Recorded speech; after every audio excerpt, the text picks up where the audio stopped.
Hello साथियों, जय हिंद। आज मैं आप लोगों के लिए लेकर के आया हूं वोकैब याद करने का एक ऐसा अनोखा तरीका जिससे आप कभी भी वोकैब को भूल नहीं पाएंगे। जी हाँ मेरे प्यारे साथियों, आपने वोकैब को बहुत बार पढ़ा होगा लेकिन वो आपके दिमाग में टिकती नहीं है।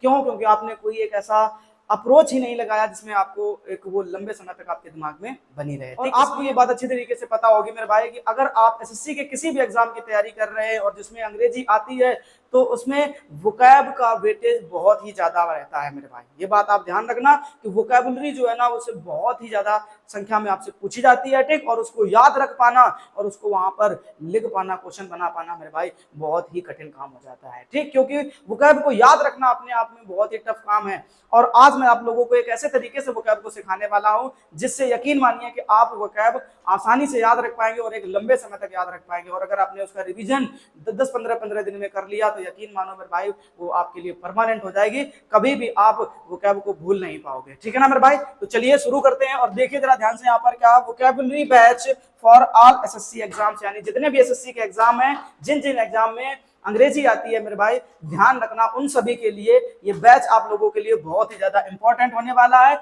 यहाँ पर मैं आपको कंप्लीट वोकैब की तैयारी करवाने वाला हूँ और हर एक क्वेश्चन को बहुत ही बेहतरीन तरीके से सिखाने वाला हूँ। जरा ध्यान से देखिएगा क्या आज का जो हमारा टॉपिक होगा वो होगा वन वर्ड सब्स्टिट्यूशन, यानी ये वन वर्ड सब्स्टिट्यूशन की क्लास नंबर फर्स्ट होगी। और यहाँ पर हम लोग वोकैब को लर्न बाय पिक्चर मेथड, यानी ध्यान रखेंगे मेरे भाई किस तरीके से एक पिक्चर मेथड से हम लोग वोकैब को तैयार करने वाले हैं। हाँ, और ये जो पिक्चर मेथड है मेरे भाई वो वोकैब याद करने का एक जबरदस्त जुगाड़ होता है। अगर किसी भी आपने वर्ड की तस्वीर अपने मन में बना ली तो याद रखिएगा मेरे भाई कि आप उस वर्ड को फिर आसानी से भूलने वाले नहीं है। वो वर्ड आपको एक लंबे समय तक आपके दिमाग में टिक करके जाएगा, है ना। तो चलिए शुरू करते हैं कहानी को और देखते हैं जो आज का पहला क्वेश्चन है मेरे पास में वो कुछ इस तरीके से दिखा गया है, ठीक है ना। क्या the life history of a man written by himself, यानी किसी के जीवन का इतिहास लिखा गया हो। हिमसेल्फ का मतलब होता है उस व्यक्ति के खुद के द्वारा, ध्यान रखना है, ठीक। तो अब जरा कुछ बातें हम लोग यहाँ पर देखते हैं। तो जैसे यहाँ पर आपको एक शब्द दिखाई दे रहा होगा मेरे भाई, ऑटो। पढ़ो जरा ध्यान से। आपने एक शब्द देखा यहाँ पर, आपको दिख रहा होगा ना मेरे भाई कि यहाँ पर एक वर्ड लिखा हुआ है, ऑटो शब्द लिखा हुआ है, ठीक है ना। तो इस ऑटो शब्द का क्या मतलब होता है, देखो ध्यान से। यहाँ पर इस शब्द को तोड़ करके लिखते हैं ऑटो, बायो और उसके बाद में ग्राफी लिख दिया, ठीक है ना। तो आप यहाँ पे ध्यान रखेंगे ऑटो शब्द का मतलब होता है मेरे भाई क्या, स्वयं। क्या होता है? स्वयं। यानी जहां कहीं भी ऑटो शब्द दिख जाए तब वहां पर एक शब्द आप सोचेंगे कि भैया इसमें जो है ना स्वयं के बारे में बताया गया होगा। उसके बाद में आप यहाँ पर ध्यान रखना है बायो शब्द लिखा हुआ है। क्या लिखा हुआ है? बायो, ठीक है ना। और ये तो इस वर्ड से तो आप हर कोई व्यक्ति वाकिफ होगा क्योंकि इंस्टाग्राम में हर किसी की लगभग आईडी बनी हुई है। तो सब लोग अपने वहां पर अबाउट जिसको बोल देते हैं या बोल सकते हैं हम लोग वहां पर बायो। तो आप वहां पर बायो में लिखते हो नहीं लिखते हो, ठीक है ना। तो इसका मतलब होता है किसी के बारे में। क्या बोलोगे? किसी के बारे में, ठीक है। ये बात ध्यान रखना। बाई का मतलब क्या होता है? किसी के बारे में, ठीक। और उसके बाद में ध्यान से देखिएगा मेरे भाई क्या यहाँ पर एक वर्ड और लिखा हुआ है, ग्राफी। इन सभी शब्दों को मन में बैठाइएगा बड़े ध्यान से। ग्राफी, तो ग्राफी का मतलब होता है मेरे भाई लिखना। क्या होता है? लिखना होता है, ठीक है ना, लिखना। अब यहाँ पर आप देख पाएंगे किसका मतलब बना पाएंगे कि स्वयं के बारे में लिखना। क्या करना मेरे भाई? स्वयं के बारे में लिखना। और स्वयं के बारे में लिखना ही क्या कहलाता है? ऑटोबायोग्राफी कहलाता है। मतलब कोई एक ऐसा व्यक्ति जो अपने जीवन का इतिहास, उसने अपने जीवन में क्या क्या करा है या उसका जो ठीक है ना पूरा जीवन है वो किस प्रकार से गुजरा है, उस जीवन की अच्छी बुरी सारी घटनाएं लिख पाना मेरे भाई क्या कहलाता है? ऑटोबायोग्राफी कहलाता है। स्वयं के बारे में लिख पाना क्या कहलाता है मेरे भाई? ऑटोबायोग्राफी कहलाता है, ठीक। उसके बाद अब यहाँ पर आप देखिए इस तस्वीर को और इस वर्ड को अपने दिमाग में इमेजिन करिए मेरे भाई। यहाँ पर आप देख पा रहे होंगे एपीजे अब्दुल कलाम, यानी मिसाइल मैन को आप देख पा रहे होंगे। ये भारत के मिसाइल मैन के नाम से जाने जाते हैं, ठीक। इन्होंने एक किताब लिखी, नाम है किताब का विंग्स ऑफ फायर। क्या नाम है मेरे भाई? Wings of fire and autobiography of APJ Abdul Kalam with Arun Tiwari, ठीक है ना। अब यहाँ पर ध्यान रखना मेरे भाई क्या ये जो विंग्स ऑफ फायर है वो एपीजे अब्दुल कलाम की ऑटोबायोग्राफी है। उन्होंने खुद लिखी है और उन्होंने ये बताया है कि उनका जीवन किस प्रकार से संघर्षमय तरीके से एक मिसाइल मैन बनने तक का रहा है मेरे भाई, ठीक है ना। तो आप अपने मन में एक दिमाग याद कर लीजिए, इस किताब को याद कर लीजिए कि जो विंग्स ऑफ फायर है वो क्या है? ऑटोबायोग्राफी है। किसकी? एपीजे अब्दुल कलाम यानी कि मिसाइल मैन की। मेरे भाई बात समझ में आ रहा है, ठीक है ना। जिसने खुद के बारे में लिख दिया, इसने खुद के बारे में लिख दिया। लेकिन अब यहाँ पर ध्यान से देखो मेरे भाई क्या यहाँ पर आपको सुंदर सुंदर तस्वीर दिख रही होगी किसकी? विराट कोहली की। समझ में आ रहा कि नहीं आ रहा? ठीक है ना। द किंग ऑफ क्रिकेट यानी विराट कोहली की फोटो यहाँ पर आप देख पा रहे होंगे। और ये विराट कोहली की जो है ना, ठीक, अब इनके बारे में जो कोई भी लिखेगा कि इनका जन्म कब हुआ, ठीक है ना, या इनके पापा का नाम क्या है, इनकी मम्मी का नाम क्या है, इनके परिवार में कितने लोग हैं, इनके ठीक है, इनकी बीबी कौन है, इनके बच्चे कौन है ना, अगर इन सबके बारे में कोई भी व्यक्ति लिख देता है तो उस व्यक्ति ने अपने बारे में ना लिखकर किसके बारे में लिखा मेरे भाई? विराट कोहली के बारे में लिखा है, द किंग ऑफ क्रिकेट के बारे में लिखा है। तो ध्यान रखना है मेरे भाई, वो क्या कहलाएगा? वो कहलाएगा विराट कोहली की बायोग्राफी। वो क्या कहलाएगी? विराट कोहली की बायोग्राफी कहलाएगी मेरे भाई। ध्यान रखना है जब कोई व्यक्ति, तो ऐसी जगह पे आपको याद रखना है मेरे भाई एक वर्ड, क्या? Someone else. क्या याद रखोगे? Someone else. यानी कहने का मतलब साफ है कि जब कोई दूसरा व्यक्ति किसी के जीवन के इतिहास के बारे में लिख देता है तो ध्यान रखना मेरे भाई, वो क्या कहलाता है? बायोग्राफी कहलाता है। क्या कहलाएगा? बायोग्राफी कहलाएगा। क्या लगता है अब आपको ये वर्ड नहीं याद हो सकता है क्या? बताओ जरा, सोचो ध्यान से, ठीक है ना। इस वर्ड को अपने दिमाग में सेट कर लो। आपने 2 वर्ड तैयार कर लिए मेरे भाई। ध्यान रखो, आपने कितने वर्ड तैयार कर लिए? 2 वर्ड तैयार कर लिए। एक आपने याद कर लिया मेरे भाई, क्या? ऑटोबायोग्राफी। और एक वर्ड आपने तैयार कर लिया मेरे भाई, क्या? बायोग्राफी। बात समझ में आ रही है कि नहीं आ रही? ठीक है ना। तो 2 वर्ड यहाँ से आपके तैयार होते हैं और आप इन तस्वीर को अपने दिमाग में सेट कर सकते हैं, क्या? कि कोई एक ऐसा व्यक्ति जो अपने जीवन के इतिहास के बारे में लिख दे वो कहलाएगा ऑटोबायोग्राफी, और किसी दूसरे के जीवन के इतिहास के बारे में लिख दे वो क्या कहलाएगा? बायोग्राफी कहलाएगा मेरे भाई। ठीक है ना। चलिए अब नेक्स्ट क्वेश्चन की तरफ चलते हैं और ध्यान देखिए, ध्यान से देखिएगा मेरे भाई। का ये देखिए, ठीक है ना, अपने देश के एक महान क्रांतिकारी, नाम आप यहाँ पर देख पा रहे होंगे, भगत सिंह। क्या नाम लिख रखा है उन्होंने? भगत सिंह लिख रखा है। ठीक है ना। तो चलिए इसकी कहानी को हम लोग आगे शुरू करते हैं। ध्यान से देखिएगा मेरे भाई, क्या लिख रखा है? A person who believes that there is no God. ध्यान रखना मेरे भाई, क्या? कि एक ऐसा व्यक्ति जो ऐसा मानता हो, जिसका ऐसा विश्वास हो कि भैया भगवान है ही नहीं, भगवान है ही नहीं। ठीक है ना। तो ये बात आपको ध्यान रखनी है। तो यहाँ पर आप देख पा रहे होंगे भगत सिंह के बारे में। ठीक है ना। इन्होंने जेल में एक किताब लिखी थी। जब ये जेल में बंद थे, 13-14 साल की उम्र में जब ये जेल में बंद थे ना मेरे भाई, तब इन्होंने एक किताब लिखी थी, क्या? कि why I am N atheist. ध्यान से देखो मेरे भाई, क्या लिखा उन्होंने? कि why I am N atheist. याद रख पाओगे नहीं रख पाओगे मेरे भाई? यहाँ पर उन्होंने एक वर्ड लिख दिया, एथीस्ट। एथीस्ट का मतलब होता है नास्तिक, जो भगवान को ना मानने वाला व्यक्ति होगा। अब जरा सोच करके देखो, उनके मन में ये विचार कैसे आया होगा कि भैया मैं एक नास्तिक क्यों हूं, मैं एक नास्तिक क्यों हूं, मैं भगवान को क्यों नहीं मानता हूं। उनके मन में ये विचार कैसे आया होगा? क्यों? क्योंकि अगर भगवान है तो उन्हें उनका जैसा मानना था, जैसा उन्होंने बताया कि उनका मानना था अगर भगवान है तो मेरे लोगों को इस तरीके से अंग्रेजों के हाथों गुलाम बना करके क्यों मारा पीटा जा रहा है? अगर भगवान है तो वो आकर के क्यों नहीं बचाता हमारे लोगों को आकर के? ठीक है ना मेरे भाई। तो इस तरीके से ध्यान रखना है। तो उनके मन में ये विचारधारा आई, तब उन्होंने ये किताब लिखी, क्या? कि why I am N atheist, की भैया मैं नास्तिक क्यों हूं, मैं क्यों भगवान को नहीं मानता हूं। ठीक। तो अब यहाँ पर आप ध्यान रख पाएंगे, क्या? कि एक ऐसा व्यक्ति जो भगवान को ना मानने वाला होता है उसे हम लोग कह देते हैं मेरे भाई, क्या? एथीस्ट कह देते हैं। क्या कह देंगे? एथीस्ट कह देंगे। क्या याद नहीं रख पाओगे मेरे भाई ये वाला वर्ड? आपसे जरा बोल के बताओ फटाफट से। एक ऐसा व्यक्ति जो भगवान को ना मानने को क्या कहलाएगा? एथीस्ट कहलाएगा। लेकिन इसी में एक वर्ड और छिपा हुआ है मेरे भाई। वो क्या छिपा हुआ है? तो अब आप ध्यान रखोगे, वहां पर एक वर्ड छिपा हुआ है, थीस्ट। क्या छिपा हुआ है मेरे भाई? थीस्ट जैसा वर्ड छिपा हुआ है। अब ये वो व्यक्ति होता है जो भगवान को मेरे भाई क्या करता है? मानता है। ये वो व्यक्ति है जो भगवान को मानता है। तो यहाँ पर भी आपको 2 वर्ड मिल गए, यानी 4 वर्ड आपने तैयार कर लिए कि नहीं कर लिए मेरे भाई? ठीक है। एक बार फिर से दिमाग लगा कर देखो, क्या? एक ऐसा व्यक्ति जो भगवान को ना मानने वाला हो, जैसे भगत सिंह हो गए, भगवान को नहीं मानते थे, तो क्या बोलोगे भैया? ये क्या हो जाएंगे? एथीस्ट कहलाएंगे। ठीक। लेकिन ऐसा व्यक्ति जो भगवान को मानने वाला हो वो क्या कहलाएगा मेरे भाई? थीस्ट कहलाएगा। बात पहले पड़ी कि नहीं पड़ी? ठीक है ना। तो इस तरीके से आप इस तस्वीर को देख करके समझ पाएंगे कि भैया यहाँ पर जो भगत सिंह थे वो क्या थे? एक एथीस्ट थे। उनका मानना था कि भगवान नहीं है। ठीक। लेकिन कुछ ऐसे व्यक्ति होंगे जिनका मानना है कि भगवान है, वो क्या कहलाएंगे? थीस्ट कहलाएंगे मेरे भाई। ठीक है ना। तो यहाँ से भी आपने कितने वर्ड सीख लिए? 2 वर्ड सीख लिए, यानी 4 वर्ड आपने तैयार कर लिए मेरे भाई। कितने वर्ड तैयार कर लिए? 4 वर्ड। और क्या लगता है अब ये चारों वर्ड आप कभी भूल पाएंगे क्या? मेरे ख्याल से तो भाई कभी नहीं भूल पाओगे। ठीक है ना। चलो अब अगला वर्ड देखते हैं। ठीक है ना मेरे भाई। चलो अब इस क्वेश्चन को देखो फटाफट से। ठीक है ना। इस क्वेश्चन को देखो ध्यान से। अब क्या कह रहा है आपसे? कि a person who is not sure, एक ऐसा व्यक्ति जो श्योर ही नहीं है। A person who is not sure that there is God, मतलब एक ऐसा व्यक्ति जो श्योर ही नहीं है कि भगवान है भी कि नहीं है। जरा ध्यान से देखो मेरे भाई, इस तस्वीर में देखो, आपको यहाँ पर अलग अलग प्रकार के धर्म दिखाई दे रहे होंगे, अलग अलग प्रकार के धर्मों के प्रतीक आपको नजर आ रहे होंगे। ठीक है ना।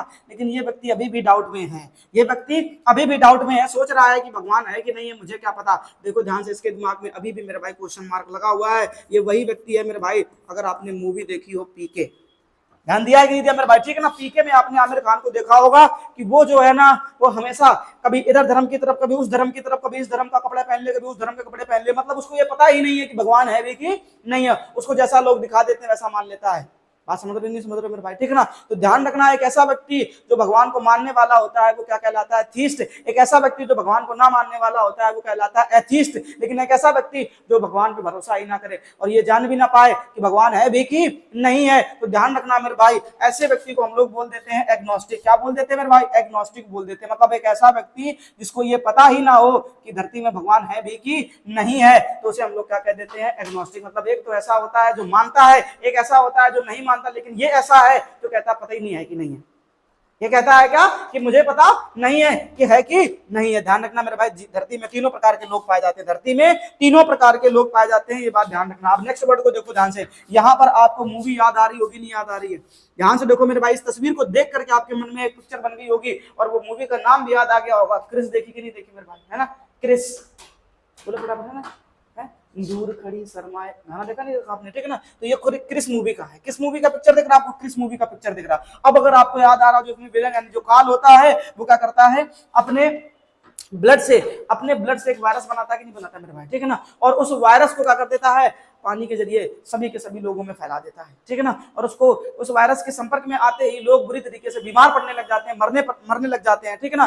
तो अब उनके अंदर क्या भर चुका है, उस वायरस का जहर फैल चुका है। जैसे अभी कोरोना वायरस आया था, नहीं आया था मेरे भाई, ठीक है ना। उसके लिए फिर क्या बनानी पड़ी थी, वैक्सीन बनाई गई थी, ठीक है ना। और वही वैक्सीन बनाने का काम यहाँ पर कौन करते हैं, ये प्रभु जी करते हैं। बात को समझो ध्यान से मेरे भाई, ठीक है ना। और ध्यान से देखिए, वही वैक्सीन अपने हाथ में लिए हुए हैं, ठीक है ना। इस वैक्सीन को क्या कहा जाता है, ये तो मान लो किसी का नाम हो गया, ये दवाई का नाम हो गया कि वैक्सीन बना दी, ठीक है ना। लेकिन इस वैक्सीन को कहते क्या है, तो ध्यान रखना मेरे भाई। पहले क्वेश्चन की तरफ चलते हैं। क्या रहा, कहा a medicine which contracts the effects of poison. मतलब साफ बात है मेरे भाई, क्या कि जो क्या कर दे, इफेक्ट्स ऑफ पॉइजन, यानी जो कॉन्ट्रैक्ट्स कर दे, मतलब नष्ट कर दे, खत्म कर दे, द इफेक्ट ऑफ पॉइजन, यानी किसको, जहर को। यानी एक ऐसी दवा जो जहर को खत्म कर दे, या जहर को कम कर दे, या जहर को मार दे। मेरे भाई ध्यान रखना, क्या एक ऐसी दवा जो जहर को खत्म कर दे, जहर को कम कर दे, तो उसे हम लोग कहते हैं मेरे भाई क्या, एंटीडॉट। क्या कहते हैं, एंटीडॉट कहते हैं। आंसर देखिएगा मेरे भाई, क्या लिखा हुआ है, एंटीडॉट लिखा हुआ है, ठीक। अब यहाँ पर ध्यान से देखिएगा मेरे भाई, ये जो आपको दिख रहा है ना इसके हाथों में, ठीक है ना, ये जो है ना, यही क्या कहलाता है, हमारा एंटीडॉट कहलाता है मेरे भाई। क्या कहलाता है, एंटीडॉट कहलाता है। क्या लगता है आपको ये बात नहीं याद कर पाओगे आप, सोचो जरा, ठीक है। यानी कि जो जहर को मारने का काम करती है, जहर को खत्म करने का काम करती है, उस दवा को हम लोग क्या कह देते हैं, एंटीडॉट कहते हैं, ठीक है ना। तो ये जो एंटीडॉट बनाया गया था, इसी के लड़के की ब्लड से ही तो बनाया था, इसने नहीं बनाया था मेरे भाई, ध्यान करो। इसी के लड़के के ब्लड से ही तो इस एंटीडॉट को बनाया गया था, नहीं बनाया गया था मेरे भाई, सोचो जरा दिमाग लगा करके, ठीक। और इसीलिए ध्यान रखना, ये क्या कहलाएगा, एंटीडॉट कहलाएगा। और जब ये एंटीडॉट हवा में फैलाया जाता है, तो इससे जितने भी लोग बीमार पड़े हुए थे उस काल के जहर से, धीरे धीरे करके वो सब लोग क्या होने लगते हैं, सही होने लगते हैं मेरे भाई, ठीक है ना। तो इस तस्वीर को देख करके क्या आपसे ये वर्ड नहीं तैयार किया जा सकता है क्या, सोच के बताओ मेरे भाई फटाफट से, ठीक है ना। तो ध्यान रखेंगे इस तरीके से, ये क्या कहलाएगा, एंटीडॉट कहलाएगा मेरे भाई, ठीक। अब नेक्स्ट वर्ड की तरफ चलते हैं।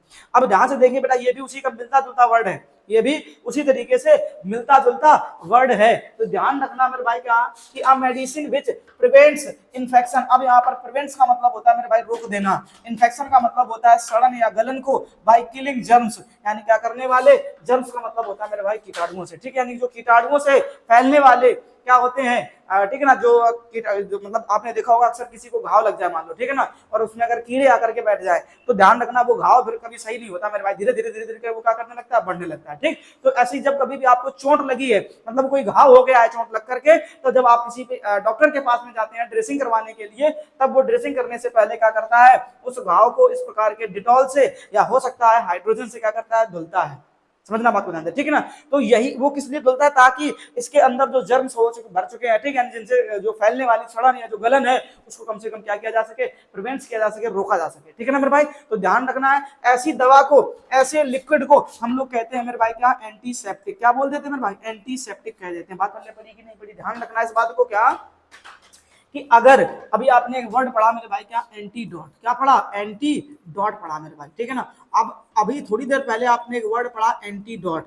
तो एंटीडॉट के लिए मेरे भाई याद रखना आपको पॉइजन। क्या याद रखना, पॉइजन, यानी जो जहर को कम कर दे उसे कहते हैं एंटीडॉट। और ध्यान रखना मेरे भाई, यहाँ पर आपने जो वर्ड पढ़ा है वो क्या है, एंटीसेप्टिक। यहाँ पे जो वर्ड आप पढ़ रहे हो ना मेरे भाई, वो क्या पढ़ रहे हो, एंटीसेप्टिक पढ़ रहे हो, ठीक है ना, ये ध्यान रखना। तो एंटीसेप्टिक हो गया। अब एंटीसेप्टिक क्या करता है, तो ये तुम बोलो भैया ये इन्फेक्शन को रोकने का काम करता है। एंटीसेप्टिक मेरे भाई क्या करता है, इन्फेक्शन को रोकने का काम करता है। तो दोनों में अंतर है मेरे भाई, ध्यान रखना। पॉइजन को मारने वाली दवा, जहर को खत्म करने वाली दवा को क्या कहते हैं, एंटीडोट कहते हैं, और इन्फेक्शन, सड़न को, गलन को रोकने वाली दवा को एंटीसेप्टिक कह देते हैं। बात पल्ले पड़ी कि नहीं पड़ी मेरे भाई, ठीक है ना। और अभी हम लोग जब हत्या करवाएंगे, हत्या करवाने का मतलब है जब हम लोग हत्या करने के बारे में जिस वर्ड को पढ़ेंगे आकर के पूरे एक साथ हत्याएं करवा देंगे जितनी भी तरीके से होती हैं। तो यहाँ पर आपको ध्यान रखना एक वर्ड होता है साइड। साइड का मतलब होता है मेरे भाई हत्या कराना, ठीक। तो यही से आपको ध्यान रखना है, जब किसी जर्म्स की हत्या करी जाएगी, किसकी हत्या करी जाएगी मेरे भाई, जर्म्स की हत्या करी जाएगी, तब आपको यहाँ पर ध्यान रखना वहां से एक वर्ड बन जाएगा जर्मीसाइड। क्या बन जाएगा मेरे भाई, जर्मीसाइड बन जाएगा, ठीक है ना। इस तरीके से ध्यान रखेंगे। तो साइड का मतलब होता है मेरे भाई क्या करना, हत्या कर देना। साइड का मतलब क्या होता है मेरे भाई, हत्या करना, ठीक है ना। तो याद रखना जहां पर जर्म्स की हत्या हो जाएगी तो वहां पर क्या बन जाएगा, जर्मीसाइड बन जाएगा मेरे भाई। जर्म्स की हत्या करने के लिए क्या बनेगा, जर्मीसाइड बन जाएगा, ठीक है ना। तो इस तरीके से वर्ड याद रख पाओगे नहीं रख पाओगे मेरे भाई, ठीक है ना। चलते हैं अब नेक्स्ट वर्ड की तरफ, और स्क्रीनशॉट मेरे भाई टाइम टाइम पर लेते रहना आप लोग, ताकि आप घर में इसके अच्छे तरीके से नोट्स बना सको और उसके बाद की कहानी को समझ सको, ठीक। अब ध्यान से देखो, यहाँ पर देख रहे हो ना मेरे भाई, एक भी ऐसा बंदा आपको दिख रहा है जो प्रोफेशनल हो, मतलब जिसका ये काम हो, बताओ जरा ध्यान से, ठीक है ना। जैसे अभी आपने थोड़ी देर पहले विराट कोहली को देखा मेरे भाई, किसको देखा, विराट कोहली को देखा, ठीक है ना। तो विराट कोहली का जो पेशा है या जो उसका प्रोफेशन है मेरे भाई, वो क्रिकेट खेलना है कि नहीं है, जरा बताओ, वो क्या है, क्रिकेट खेलना है कि नहीं है, ठीक है ना। लेकिन मेरे भाई यहाँ पर एक भी ऐसा बंदा आपको दिख रहा है क्या, एक भी ऐसा व्यक्ति दिख रहा है, इन चाचा को देख लो, ये चाचा को देखो जरा ध्यान से, ठीक है ना। क्या लगता है ये चाचा क्रिकेट खेलते होंगे रोज, क्या नहीं मेरे भाई, ठीक है ना। ये वही सैटरडे यानी वीकेंड वाले लोग हैं, सैटरडे संडे वाले लोग हैं, जो जिनका मन करता है, इनके मन में खुरक उठती है कि चलो आज कम से कम क्या करते हैं, क्रिकेट ही खेल लेते चल करके, ठीक है ना। तो थोड़ी आनंद की प्राप्ति हो जाएगी, ठीक है ना। और आप में से मेरे भाई बहुत सारे ऐसे भाई होंगे जिन्होंने बचपन में क्रिकेट जरूर खेला होगा मेरे भाई, ठीक है ना। और क्रिकेट खेल करके ही आप बड़े हुए होंगे, लेकिन आज वो सपना जो है ना, एक सपना रहेगा कि बोले चलो हटाओ उसको साइड में कर दिया, अब अपन एसएससी की तैयारी करने में लग पड़े हैं। तो अगर एसएससी की तैयारी करनी है मेरे भाई ना, तो आपको सबसे पसंदीदा सपना को तो छोड़ना पड़ेगा मेरे भाई। बात समझ रही हो, ठीक है ना। अगर ऊंचाइयों को छूना चाहते हो, सपना को सच करना चाहते हो, है ना, तो बेटा इस सपना को तो छोड़ना पड़ेगा।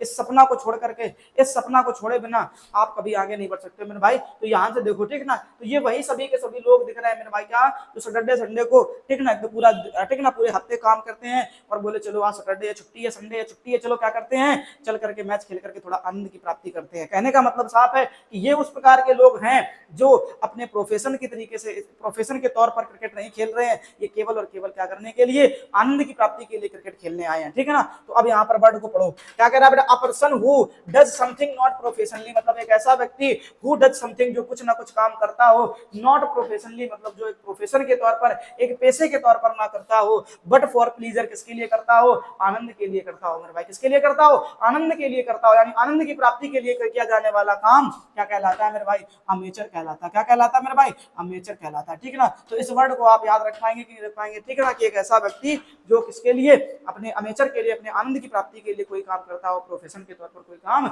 ना करता हो, उसे हम लोग क्या कह देते हैं, अमेचर कह देते हैं, ठीक है ना मेरे भाई। अच्छा, अभी मैं आपको एक बात बताऊं, मेरे साथ में घटना घटित हुई क्या, कि अभी मैं जब अपने गाँव गया, ठीक है ना, यहाँ से गांव गया, तब हमने देखा जाकर के गांव में जो है ना, ठीक है, मेरे काफी सारे दोस्त तो तैयारी करने में लगे हुए हैं ना एसएससी की, ठीक है ना। तो उनको भी मैंने खेतों में काम करते हुए देखा मेरे भाई। सबको आज जिसके पास में खेत है, सबने कभी ना कभी खेतों में काम जरूर करा होगा, और काम करना कोई बुरी बात नहीं है कि भाई अपने खेतों में काम करना है, ठीक है ना। तो अभी गेहूं कटने का जो सीजन था, उस टाइम जो है ना, मेरा एक दोस्त जो है ना गेहूं काटने में लगा हुआ था, ठीक है। मैं वहां से गुजरा तो मैंने देखा उसको, मैंने कहा भाई, है ना, पढ़ाई लिखाई कैसे चल रही, बोले सब मस्त चल रही है एकदम से, और आज हम ऐसी मौज मौज के लिए क्या करने चले आए, गेहूं काटने चले आए। बात समझ रहे मेरे भाई, क्या बोला उसने, कि आज हम मौज मौज के लिए गेहूं काटने चले आए मेरे भाई। ऐसी भरी दोपहरी में, है ना, ठीक है ना, शाम को 4-5 बजे खूब भयानक धूप निकली हुई है, ऐसी दोपहरी में किसको मौज मिल रही होगी वहां गेहूं काटते हुए, जरा बोल के बताओ एक बारी, है ना, ऐसी दोपहरी में मौज मिल रही होगी क्या, नहीं, ठीक है ना। तो भाई काम करने आयो, अपना प्रोफेशन करने आयो, अपने पैसे के तौर पर करने आयो, तो मान लो कि चलो आज हमें घर वालों ने काम दे दिया तो काम करवा दिया, ठीक है ना। अब ये क्यों कहने में लग गए हो ना कि भैया ये तो मौज मौज में कर रहे हैं, भैया उस काम में क्या मौज रखी है, है ना, उस काम में क्या मौज रखी है मेरे भाई, ठीक है ना। तो ऐसा नहीं होता है ना, तो ध्यान रखना है क्या कि भैया जो काम मौज के लिए किया जाने वाला होगा, आनंद के लिए किया जाने वाला होगा, उसको अमेचर कह देते हैं। क्या कह देते हैं? अमेचर कह देते हैं, ठीक है ना। तो क्रिकेट खेलना, जैसे विराट कोहली हो गया, रोहित शर्मा हो गए मेरे भाई, ठीक है ना, और दुनिया भर के क्रिकेटर हो गए जो क्या करते हैं, अपने पेशे के तौर पर क्या कर रहे हैं, क्रिकेट को खेल रहे हैं, ना कि आनंद की प्राप्ति के लिए क्रिकेट को खेल रहे हैं। अब आनंद प्राप्त हो जाता बीच बीच में, वो अलग की बात है, समझ रहे हैं ना मेरे भाई, है। फिलहाल अगला देखो वर्ड, ठीक है ना। अब अगला वर्ड देखो ध्यान से। अब अगले वर्ड में क्या करा कि a person residing in a country, मतलब साफ है। रेजिडिंग का मतलब रेजिडेंस, रेजिडेंस का मतलब होता है कोई व्यक्ति कहीं पर रह रहा है, उसका निवास हो। तो कह रहा आ पर्सन एक ऐसा व्यक्ति जिसका रेजिडिंग यानी जो रह रहा हो इन अ कंट्री किसी देश में, of which he is not a citizen, जो वहां का मेरे भाई क्या ना हो, सिटीजन ना हो, नागरिक ना हो। मतलब एक ऐसा व्यक्ति जो किसी देश में रह रहा हो, किसी दूसरे देश में रह रहा हो, सामान करके चलो, या किसी दूसरे प्लेनेट में रह रहा हो, किसी दूसरे ग्रह में रह रहा हो, ठीक। और ध्यान रखना मेरे भाई क्या, और वो वहां का नागरिक ना हो, वो वहां का नागरिक ना हो। तो अगर मेरे भाई, अगर मैं कुछ बातें आपको याद दिलाऊं, तो आपने मूवी जरूर देखी होगी, कोई मिल गया। देखी कि नहीं देखी मेरे भाई? कोई मिल गया, है कि नहीं है? कोई मिल गया मेरे भाई, ठीक है ना। ऋतिक रोशन की मूवी है कि नहीं है, जरा बताओ, है ना, कोई मिल गया। और अगर आपने इस मूवी में देखा होगा, तो इसमें मेरे भाई ना एक एलियन होता है, जो जिसका नाम वो लोग क्या रख लेते हैं, जादू रख लेते हैं। अब ये सारी सारी अपनी एनर्जी जो है ना, किसको देता है? ऋतिक रोशन को देता है। क्या लगता है मेरे भाई, वो जादू जो है ना, अब उन ऋतिक रोशन के साथ में, उनके दोस्तों के साथ में यहाँ पर रहता कि नहीं रहता? जरा सोच करके देखो, ठीक है। लेकिन क्या वो यहाँ का नागरिक था क्या? दिमाग लगाओ थोड़ा सा, उस चीजों को याद करने की कोशिश करो मेरे भाई, ठीक है ना। तो क्या वो यहाँ का नागरिक था क्या? नागरिक नहीं था ना मेरे भाई। अब नागरिक नहीं था तो क्या लगता है आपको? सोचने वाली बात। अगर वो नागरिक नहीं था लेकिन फिर भी रह रहा है कि नहीं रह रहा, अब रह रहा है, तो वो वहां का नागरिक तो कहलाएगा नहीं, ठीक। तो ऐसे व्यक्ति को जो भैया क्या कहलाने वाला है? एलियन कहलाने वाला मेरे भाई, ध्यान रखना, उसको क्या बोल देंगे? एलियन बोल देंगे, ठीक है ना। तो अभी याद कर लो कि नहीं कर लो, मतलब कोई एक दूसरे ग्रह में रहने वाला व्यक्ति जो उस ग्रह का नागरिक ना हो, वो क्या कहलाएगा मेरे भाई? एलियन कहलाएगा। क्या कहलाएगा? एलियन कहलाएगा, ठीक है ना। चलो अब नेक्स्ट वर्ड को पढ़ते हैं, ठीक। अभी मैं यहाँ पर आपसे क्वेश्चन करवा रहा हूँ, इसके बाद में मैं इसका प्रैक्टिस भी करवाऊंगा आपको, ठीक है ना। अभी केवल क्वेश्चन को याद करने की कोशिश करिए मेरे भाई। अगर अच्छी तरीके से वो क्या आपको याद रह जाती है, तो यकीन मानो कि जब मैं आपको ठीक है ना, इन क्वेश्चन की प्रैक्टिस करवाऊंगा, तो यकीन मानो कि आप आसानी से उन क्वेश्चन के आंसर दे पाओगे, ठीक है ना। तो पहले हम लोग 40-50 क्वेश्चन तैयार करेंगे, 1-2 लेक्चर में पढ़ करके, 3 लेक्चर में पढ़ करके, फिर उसके बाद में जो है ना, हम लोग इसका क्या करेंगे, प्रैक्टिस सेशन भी लेकर के आएंगे, जिसमें आपको केवल बस जल्दी जल्दी से टिक लगाते जाना है, ठीक। और यकीन मानो मेरे भाई, उन क्वेश्चन को फिर आप बड़ी आसानी से टिक लगा करके आगे बढ़ जाओगे। फिलहाल जितने भी चीजें मैं पढ़ा रहा हूँ, उनके पहले नोट जरूर बना लेना अच्छी तरीके से, ताकि चीजें आपको बेहतर तरीके से याद रह सके और एक लंबे समय तक याद रह सके, ठीक है ना मेरे भाई। चलो अब कह रहा आगे देखो, that does not bear the name of the writer, मतलब एक ऐसी चीज या कोई एक ऐसा पुस्तक या कोई एक ऐसी किताब या कोई एक ऐसा न्यूज़पेपर जो बिना राइटर के, बिना संपादक के ही क्या कर दिया जाए, प्रकाशित कर दी जाए। क्या कर दी जाए? प्रकाशित कर दी जाए। मेरे भाई ध्यान से देखो इस पिक्चर को, इस तस्वीर को देखो। यहाँ पर आपको उस व्यक्ति के क्या दिख रहे हैं? जूते दिखाई दे रहे होंगे, ठीक है ना। उस व्यक्ति का मुखौटा आपको यहाँ पर दिख रहा होगा। और देखो ध्यान से, उसके सामने ये किताब रखी कि नहीं रखी मेरे भाई? ध्यान से देखो, एक उसके सामने एक किताब रखी कि नहीं रखी? दिख रही होगी किताब आपको। अब ध्यान से देखो क्या लिखा, a book with no author, मतलब एक ऐसी किताब जिसका कोई लेखक ना हो भैया, इसका कोई लेखक ना हो, ऐसी बुक को क्या बोलते हैं? एनोनिमस बोल देते हैं मेरे भाई। क्या बोल दिया जाता है? एनोनिमस बोल दिया जाता है। मतलब एक ऐसी किताब या एक ऐसा ठीक है ना, न्यूज़पेपर जिसका कोई राइटर ना हो, जिसका कोई लेखक ना हो, ऐसी किताब को, ऐसी ठीक है बुक, ठीक है ना, ऐसे न्यूज़पेपर को हम लोग क्या बोल देते हैं मेरे भाई? एनोनिमस बोल देते हैं, विदाउट एनी नेम। ध्यान रखना है, बिना किसी नाम वाली चीज को क्या कहा जाता है? एनोनिमस कहा जाता है मेरे भाई। क्या कहा जाता है? एनोनिमस कहा जाता है। बात पल्ले पड़ी कि नहीं पड़ी मेरे भाई? ठीक है ना। अब चलते हैं नेक्स्ट क्वेश्चन की तरफ। अब नेक्स्ट क्वेश्चन को ध्यान से देखो, है ना, नेक्स्ट क्वेश्चन को ध्यान से देखो। देखो मेरे भाई, ये वो देखो, यहाँ पर मैं आपको बहुत सारे वर्ड एक साथ तो नहीं कराने वाला हूँ, क्योंकि अगर एक साथ मैं कराऊंगा ना, तो फिर वही पुरानी कहानी हो जाएगी कि भैया फिर भूलने लग जाओगे, ठीक है ना। हाँ, तो जिनको याद है वो पढ़ करके जल्दी जल्दी से टिक लेकर के आगे से बढ़ जाएंगे, कोई दिक्कत नहीं है। लेकिन जो जिन्होंने अभी शुरुआत ही करी है मेरे भाई, उनके लिए ये बैच है, उनके लिए चीजें हैं, उनको याद करने का तरीका मुझे बताना है, कैसे याद करना है चीजों को, ठीक है ना मेरे भाई। अब चलते हैं नेक्स्ट क्वेश्चन की तरफ, ध्यान से देखते हैं। One who can use both hands with ease. अब ईज यहाँ पर ईज नहीं होना चाहिए, यहाँ पर आप क्या बोलोगे? ईज बोल देना, ठीक है ना। ईज का मतलब यहाँ पर इजी हो जाएगा थोड़ा सा, ठीक है ना। अब ध्यान देते हैं क्या, अब इसके बारे में ये शक्ल देख करके आपके मन में एक मूवी जरूर चलने लग गई होगी मेरे भाई। याद आ रहा नहीं आ रहा? ठीक है ना, एक मूवी आपके मन में जरूर चलने लगी होगी, 3 इडियट्स। इनको देखो देखो जरा ध्यान से, ठीक है ना, ये इनको देखो, 3 इडियट्स, ठीक है ना। ये भाई डीन है, ठीक है ना, उस कॉलेज का ये क्या है? डीन है मेरे भाई, ठीक। और ध्यान से देखो उसको उसमें दिखाया भी गया है कि वो क्या करता है? दोनों हाथों से लिखता है। क्या करता है मेरे भाई, दोनों हाथों से लिखता है। ठीक, तो एक बात याद रख लो कि यहाँ पर जो आपको एक वर्ड यूज किया गया है ना, एमबी, क्या यूज किया गया, एमबी, ठीक है ना। तो एमबी का मतलब होता है, ध्यान रखना है, टू। क्या होता है मेरे भाई, टू होता है, या इसी को हम लोग बोथ भी बोल देते हैं। क्या बोल देते हैं, बोथ भी बोल देते हैं, ठीक है ना। तो पहले तो ये वर्ड याद कर लो, एमबी शब्द कहीं दिख जाए, इसका मतलब है दो लोगों से, दो चीजों से बात करी जा रही है। ठीक, अब बारी आती है इसकी। अब जरा ये सोचने वाली बात है, देखो ध्यान से, वो दोनों हाथों से अलग अलग लिख रहा है कि नहीं लिख रहा, ठीक है ना। इधर वो लिख रहा है जो, ठीक है ना, लिखा जाना, उसके बाद में इधर वो लिख रहा है जो उसके बाद लिखा जाएगा। बात सोचो जरा ध्यान से, ठीक है ना। अपन एक टाइम में एक बार नहीं सोच पा रहे हैं, दिमाग लगाओ इसके लिए उसने कितनी प्रैक्टिस करी। भले इसको मान लो ये तरीका ना पता हो या उसने कभी जीवन में ना लिखा हो, लेकिन अगर वो वहां पर लिख करके दिखा रहा है मेरे भाई, तो उसने प्रैक्टिस जरूर करी होगी, ठीक है ना। और कितनी भयानक प्रैक्टिस करी होगी, दिमाग लगाओ जरा थोड़ा सा। बिना प्रैक्टिस के कभी कुछ नहीं होता, ये बात आपको अच्छी तरीके से पता है। भले ही वो एक एक्टर हो, उसका दिमाग उस लेवल का ना हो, उस ढीन का दिमाग उस लेवल का ना हो, लेकिन उस ये करने के लिए उसने प्रैक्टिस कितनी करी होगी मेरे भाई, जरा सोच करके देखो। भले उसने केवल यही इतनी ही इक्वेशन याद करी हो, या इतनी ही इक्वेशन उसे लिखनी पड़ी हो, लेकिन क्या लगता है मेरे भाई आपको कि क्या बिना प्रैक्टिस के उसने ये दोनों चीजें कर ली होंगी? क्या कभी नहीं हो सकती मेरे भाई। तो सबसे जरूरी काम है प्रैक्टिस। जितना प्रैक्टिस करोगे उतनी ज्यादा बेहतर होते चले जाओगे आप अपने जीवन में, ये ध्यान रखना, ठीक है ना। तो अब जरा सोचो, ये वो वहां पर लिख रहा है जो उसे लिखना है, लेकिन ये वो वहां पर लिख रहा है दूसरे हाथ से जो उसका अगला स्टेप होगा। जरा सोचो, हम उस स्टेप के बारे में नहीं सोच पाते हैं कभी कभी, जिस स्टेप में हम चल रहे हैं, लेकिन उसने तो अगली स्टेप के बारे में सोचा, क्या उसने लिख दिया मेरे भाई। जरा सोचने वाली बात है। इसमें कितना लंबा थॉट प्रोसेस रहा होगा उसका, उसने कितना मेहनत करा होगा मेरे भाई। और ऐसे भी लोग धरती पे रहे हैं।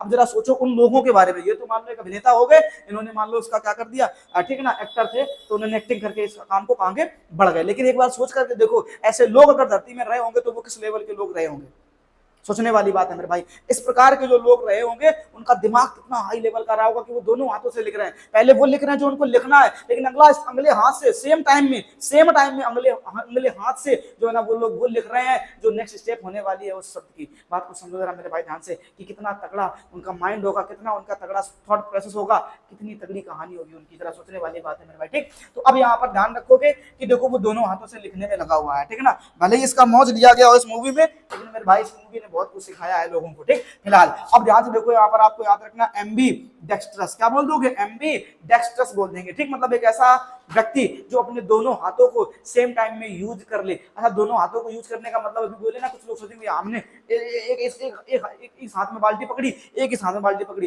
बोले टांग लिया, अब चले जा रहे हैं, तो बोले हम भी दोनों हाथ यूज कर रहे हैं, तो क्या हम भी एम्बी डेक्स्ट्रस हो गए?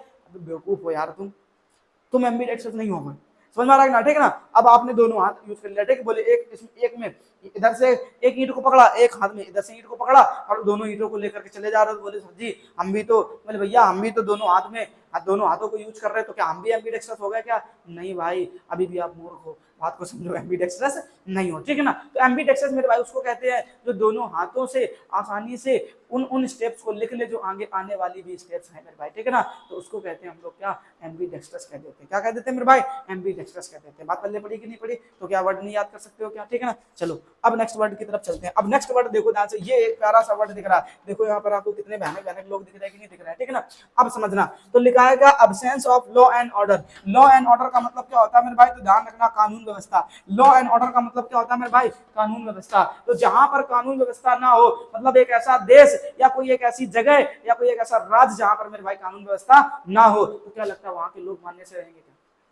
जरा सोच करके देखो, आज अगर यूपी में इतनी शांति रहती है तो वो बुलडोजर बाबा की वजह से रहती कि नहीं रहती मेरे भाई, ठीक है ना।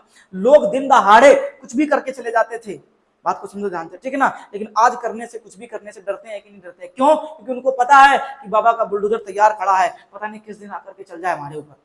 बात समझ रहे, ठीक है ना। तो वो कुछ भी करने से पहले, कुछ भी क्राइम करने से पहले मेरे भाई डरते हैं कि नहीं डरते हैं, ठीक है ना। तो कहने का मतलब साफ है कि जहां पर कानून व्यवस्था है और इस तरीके की है जैसे बाबा बुलडोजर की है, तो लोग वहां पर मतलब ढंग से रहेंगे कि नहीं रहेंगे मेरे भाई, जरा सोच करके देखो, ठीक है ना। लेकिन कोई एक ऐसी जगह हो जहां पर कानून व्यवस्था ही ना हो, खराब क्या, किसी भी प्रकार की कानून व्यवस्था ना हो, तो क्या लगता है वहां के लोग अच्छे तरीके से रह रहे होंगे क्या मेरे भाई? वो हर रोज दंगा खड़ा करने में लगे होंगे, ठीक है ना। कत्लेआम चल रहे होंगे, कोई आया किसी को निपटाया, बोले तुमने हमारे कल 20 रुपए लिए थे, पैसे दो, बोले नहीं है भैया हम कैसे दे सकते हैं, ठीक है ना, चलो तुम्हारी गर्दन उतार देते हैं, ठीक है ना। उसकी गर्दन उतार दी 20 रुपए के चक्कर में, बोले चलो निकलो तुम यहाँ से।